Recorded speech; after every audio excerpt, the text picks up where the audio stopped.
आज हमने देशी शो की हेडलाइन रखी है नमो कूटनीति का स्वर्ण युग। आखिर इसके मायने क्या है? सचमुच भारत का जो नरेंद्र मोदी युग है, देश की कूटनीति का स्वर्णिम काल है, गोल्डन पीरियड है। Narendra Modi has redefined Indian foreign policy according to the requirements of the country।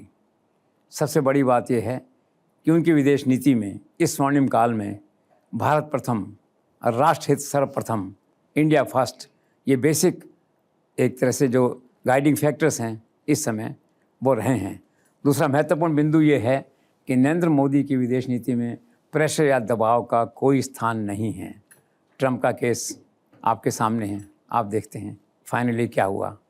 Bharat किसी के सामने झुकेगा नहीं, किसी के आगे रुकेगा नहीं, और भारत जो है अपने कन्विक्शन, अपने कॉन्फिडेंस और अपनी जो स्ट्रैटेजिक ऑटोनॉमी है उसके साथ फैसले करेगा।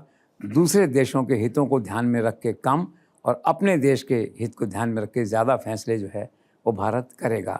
इसके साथ ही आज नरेंद्र मोदी एक ग्लोबल लीडर बन चुके हैं, डिप्लोमेसी का एक हिस्सा। आप देखिए 29 राष्ट्र जो है उनका सम्मान कर रहे हैं। सारे संसार में नरेंद्र मोदी की धूम है, क्रेज़ उनसे मिलने का लोगों में। इससे अच्छा स्वर्णिम काल और क्या हो सकता है। तो at the end of the day we can conclude 10-11 साल का ये जो एरा है नरेंद्र मोदी का, ये डिप्लोमेसी की दिशा में, डिप्लोमेसी के क्षेत्र में भारत का अब तक का स्वर्णिम काल कहा जा सकता है।